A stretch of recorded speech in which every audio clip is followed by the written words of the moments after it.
the city of Boulder has been fairly successful because we were the 900-pound gorilla in the county. We have the jobs, people are commuting in here, so there was always a lot of tax revenue to support the community. And the really strong voices were the people who wanted to protect the open space and protect the quality of life and the slow growth group in town. And there have actually been committees that have formed around jobs population balance. Do we have too many jobs in town for how many people we have? When I tell people in other communities that this is a discussion in my community that we might have too many jobs, people look at me like we're crazy. But for that reason, the city of Boulder has never had an economic development person. That we don't even use the word development in town. It scares people. They think we're going to blacktop the entire community. So the program is called Economic Vitality. We refer to economic sustainability a lot in the community. But we did convince the city that they should hire an economic vitality coordinator, someone who can help business people get through the system of planning and permitting, and together we were able to, and we work in great partnership. It's a great collaboration. We really enjoy working with, you may meet Liz. Is Liz on the agenda for tonight? I don't think she's speaking, but okay. she'll probably. But one of the things we were able to do was to convince the city of Boulder that they should have some incentives, because everyone surrounding us offered people incentives to come to their community. And what has traditionally happened in Colorado is that communities chase retail dollars. We have very low property tax here, and so all the communities are dependent on sales tax revenue. And so everybody wants the superstore, the Walmart in their community, except Boulder, that doesn't like big box stores. And so one of the focus that we always had at the Economic Development Agencies and within the chamber was always to focus on primary employers. If we could make sure that we had high-paying jobs in the community, then the whole next level of service providers, retail, would take care of itself. So when your average wage is $53,000 a year, in town, people can afford to get massages, to eat out, to shop. And so we didn't have to worry about attracting retailers to town. So we've always taken a really hard and fast line on primary employers as our focus in economic development, or economic vitality, if that's what you choose to call it. So we focus primarily, and we want to focus on those businesses that primarily get their revenues from outside of Boulder County.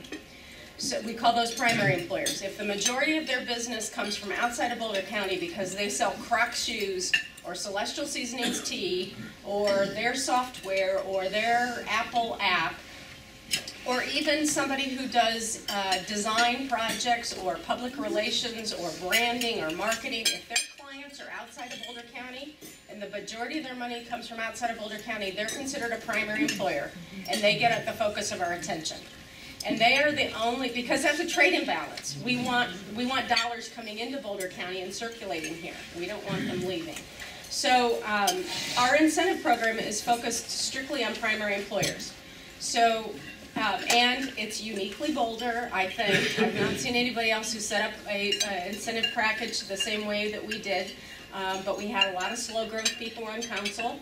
And so to get incentives in the city of Boulder, you have to be a primary employer, but then you also have to get points from a menu of selections where you can get points in social sustainability, if you have dependent care for your employees, if you give money to nonprofits, if you allow your employees to donate hours of their time during their day to the schools. You get environmental points if you have a recycling program, if you give bus passes to your workers, et cetera, you get the picture. So if you're the kind of company that we want you to be, a good corporate citizen, a good triple bottom line citizen, and you're a primary employer, then you can get some incentive help. It's not big dollars, it's more like a hug. But at least it's the city of Boulder reaching out and saying, we value you as an employer in town, we want you to stay here, we want you to buy property or reinvest in property or buy machinery here and keep your company here. Long answer, sorry. So I have a question. We've talked some about innovation. You've talked some about saving industries from leaving. So it seems like there are really three primary ways to grow into jobs. It's either to start your own, it's to help those that are already here grow, or to attract people in. So do you have a balance in that? How do you focus, and how important is it to focus on sectors or certain types of industry? Sure. Why don't you start, and then I'll fill it. If you want to, I can start. Okay. So one of the advantages that you have when your vacancy rates are low and you have a lot of jobs is that you can be a little bit more selective. And so we have not focused a lot on attraction. We don't host site selectors, we don't go to trade shows, or have not. That's changing. We've done a little bit of selective recruiting where we go to the outdoor retailer show, the natural and organic show. So we're trying to be selective about where we go, but we're not in the attraction game with a lot of people. You're not trying to get the car. But I would actually argue that that's the right thing to do, because natural and organic is a growing, relatively new sector, and it frankly needs that support right now. And Right. because these are very underfunded companies, Right. because of the very nature of what they do. So where we have that kind of unique competitive advantage in those three new sectors, clean tech, outdoor, and natural and organic, we are doing some selective attraction. But we have really focused our economic development program on retention and scaling of companies, growing your own. Which now in Colorado and Washington have a whole new meaning. That being the green states that we are. But we have an outreach program where we go visit our primary employers in town. We find out what are the advantages of doing business in Boulder, what are the disadvantages, what can we do to help you be supportive, who are your competitors, do you have service support that you need here in the region.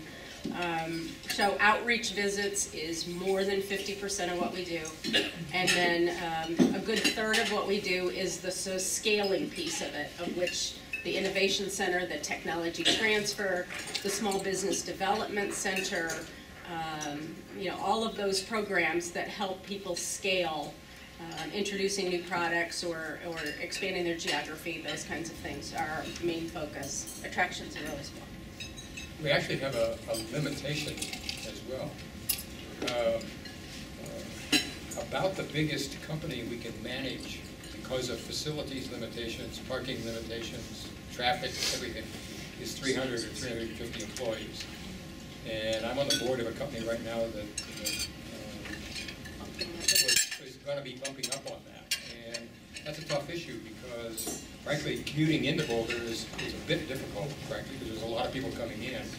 And it means we have to be in two buildings. We can't do it in one building. We can't be co-located as well as we would like to be. So there is that issue, which is a great problem to have, but it's still one where you lose 350 jobs because they haven't moved to a bigger location.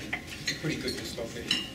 Another point, though, is if you looked at the Innovation Center 5 or 6 or 7 years ago, I would say 80%, they would probably have worked with 8 to 10 companies throughout a year.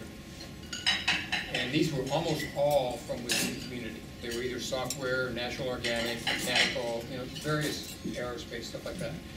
Today, and as a result, I think Tim mentioned this, of the downturn that occurred in the economy 3 years ago,